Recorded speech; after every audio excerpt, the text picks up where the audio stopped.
Side mount diving. There are tons of hot topics when we talk about side mount diving. One of those hot topics is, what do you use for a lower attachment point? Are you using a cam system? Are you using a worm gear system? Or are you using a full-on stage kit system?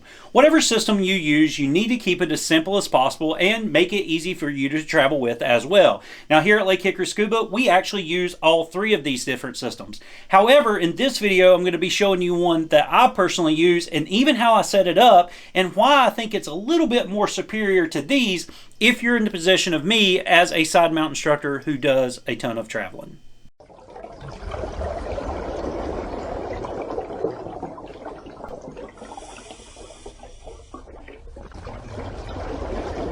What's up, guys? It's Brian again from Lake Hickory Scuba and Marina. If you are new to our channel, do me a huge favor. Hit this little subscribe button right here and ding that little bell as well. That way you're going to be notified every time we upload new content. Now, as I stated in the teaser, we're going to be talking about side mount setups, and I'm going to be showing you the three major types that we use here locally, and I'm also going to be showing you the system that I use, and I'm even going to show you how to build that system as well. So what are the three setups really quick? Well, the first setup is really simple. It's just a cam buckle system. It's basically a BC strap. It's got a tri-glide, a little bit of bungee here, and then of course you're going to have your bolt snap here at the bottom. Now the next system over is pretty much going to be the same thing, with the exception we've replaced the cam buckle system with a standard worm gear system here as well, and we've also swapped out the bungee cord for actual paracord as well. Now we do have the paracord adjusted to where we need it, but it's basically going to be the same system, and then of course we got a larger bolt snap there as well. And then the third system that a lot of us use here is basically just a stage kit system. Now this is a dive right stage kit system. You can use either the cam or say the worm gear system here. This one just happens to have a cam system on it. It's great for travel as well, but you will notice that I have both an upper and lower attachment point. This is really set up for ring bungee systems and side mount. We can obviously take this out at the top, and now we have a standard stage kit if we need that. So it's a good little system that's going to have multiple uses. Going back to these two really quick, you'll notice there is no upper attachment points. That's because for the upper attachment points we use the little post here that's on the side of the valve, but it's a great system as well. So out of these three, which one do I personally use? Well, I'm still kind of old school. I'm still using just a cam strap with nothing up top but a little bit of paracord, and we've got a video explaining what this paracord is used for. A lot of people say, well, you can't walk around in side mount gear. By all means you can if you've got something to attach to, which is what we use that for. I will link that video down below for you. But once again, I'm using the cam buckle system with a little bit of bungee, a tri-glide, and of course a bolt snap. Now I have recently changed part of this system out. Part of that system has changed over to a thicker bungee. So this is basically just 4mm bungee. I have switched most of my systems over to 6mm bungee, and I'm going to talk a little bit about why I've done that in the past, or why I used to use this and why I've now switched over that. But this is a great system for me personally as a side mount diver and a side mount instructor. You see, as an instructor, a lot of times I'm teaching students from all over that's got different size cylinders, different weights and cylinders, and different side mount systems, and it's much easier for me as an instructor when we're in the confined water session or the pool session to very easily adjust the height of these bottles when we're underwater. Now once we kind of get them dialed in, if that student decides they want a worm gear system set up, then by all means we set up a worm gear system. But for me as an instructor, this is much more easier, and it's a little bit more convenient teaching that student as well. Now once we're here, if they decide to stay with the cam buckle system, there are a lot of great benefits. One, it's super lightweight. Two, obviously we've already talked about, it's very easy to adjust it up and down. And then last but not least, I can travel. You see, a lot of times when I go out of the country on trips, I don't actually take my side mount bottles with me. These bottles all stay here. Unless I'm driving somewhere, I'll obviously rent those bottles when I'm out and about. And it's very easy to adjust this on, say, a boat if I'm going from one set to another by simply throwing it on there, camming it down, getting it in position where I need to be, versus having to carry a bunch of tools and screwdrivers and stuff like that. Now, we could obviously go with a stage kit like this, as long as it too has that cam buckle system. It does make things a little bit easier, but for me personally, I still use the cam system because I think it's a little bit more superior to the other two for simply being an instructor that teaches side mount. But let me show you really quick how I set up this cam buckle system so that you can make it easy adjustments whenever you're on a boat. All right, guys, let me show you really quick how I set up my system. There's a couple items you're going to need. Obviously, you're going to need a cam strap. You're also going to need a tri-glide. I've already got this one threaded onto the cam strap itself. You're going to need a bolt snap of choice. We do prefer ones that are a little bit larger. I just happen to have this one laying here, so we're going to use it for the demonstration purposes.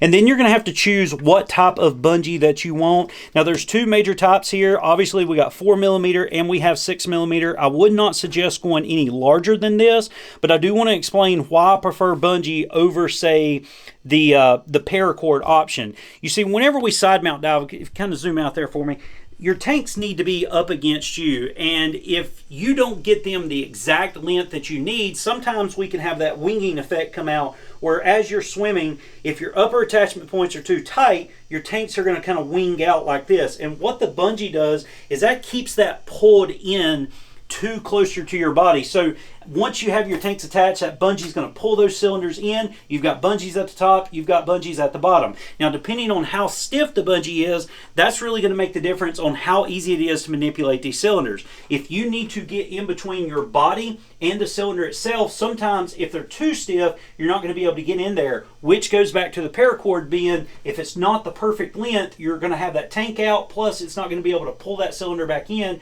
and you may not even get your hand in there to remove the cylinder when needed if it's too tight. So that's where the bungees come in. The bungees really allow you to pull those cylinders back into you, and it takes a lot of that elasticity away underwater, if you will.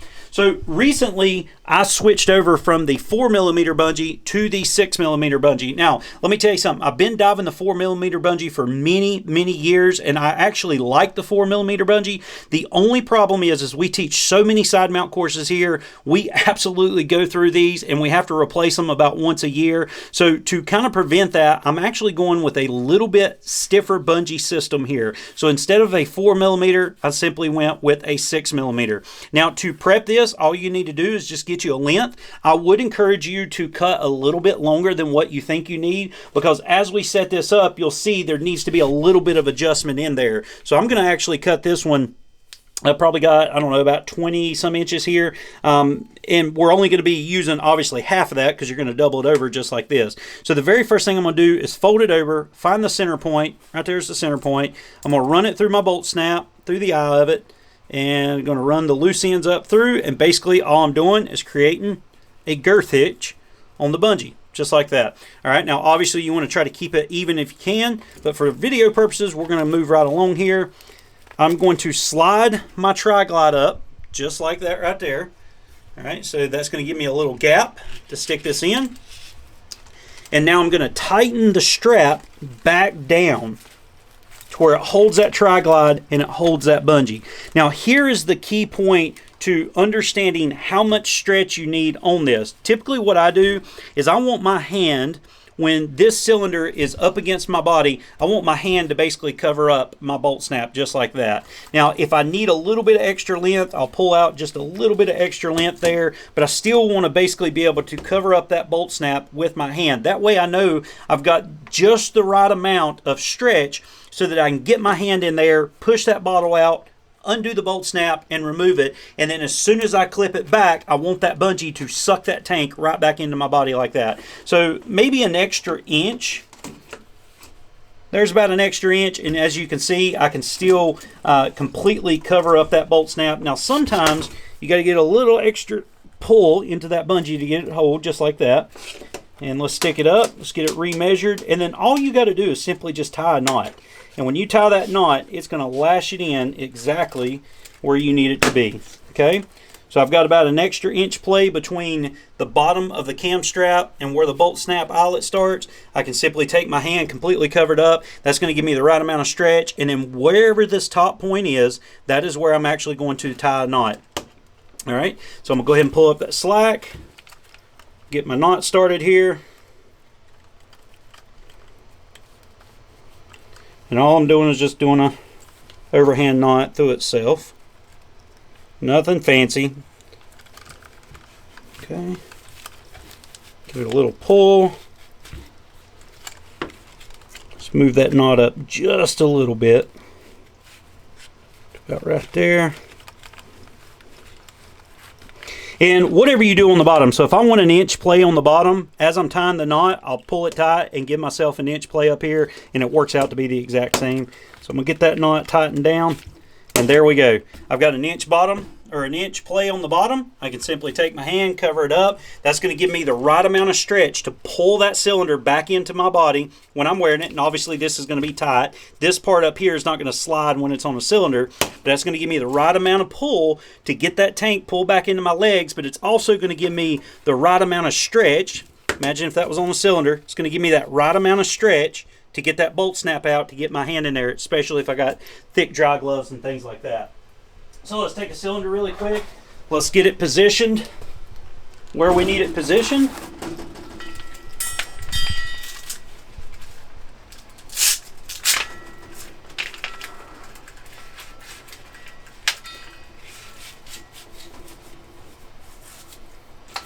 Let's get this guy loosened up just a little bit for us. Okay. Get the guy in position. Right there. Get it cammed over. Alright, and now as you can see, I've got a pretty sturdy bungee there. I've got about an inch play, which is going to give me that right amount of stretch if I need to get my hand in there and push that bottle away so I can get my hand in there, get a good grip on this, and then when I'm not holding it with my hand, obviously it's clipped to a BC, that's going to have the right amount of pull from the elasticity of the bungee to pull that cylinder right back into my body. So there you go, guys. That's how easy it is to set up a cam strap system. If you prefer the system like I do, once again, I prefer the cam because I can slide it up and down the tank very easily if I'm teaching students. It's very easy to travel with, and of course, if I'm renting tanks, it'll fit basically all the tanks out there. Now, once again, whether you choose to use 6mm bungee or 4mm bungee, it's really going to be up to you. The 4mm bungee works just fine. However, they do wear out about once a year and we have to replace them. The 6mm bungee, we can get a little bit longer use out of it, and it's going to give you that right amount of pull to pull that cylinder back in. Now, if you're the old school, you still prefer the paracord and say the worm gear, there's absolutely nothing wrong with that system. And if you do prefer a stage kit, maybe you are diving the ring bungee systems, there's absolutely nothing wrong with that as well. Whatever your setup is, make sure you train with it, make sure you practice with it, and get to be the best side mount diver that you can possibly be. None of these are just completely right, and none of these are just completely wrong. It's what system works best for you. But let me know down in the comment section below, what system do you use, especially if you do dive travel? Which one do you find the easiest for you to travel with, and that's kind of an overall works for everything scenario. But guys, that's going to do it for today's video. If you got any questions, comments, or concerns, drop me a comment down below. We'll discuss. If you did like this video, you want to see more content like that, give me a big thumbs up, definitely share it, and once again, let me know what you want to see in the future. But until our next video, take care, God bless, and I'll see you in the next one.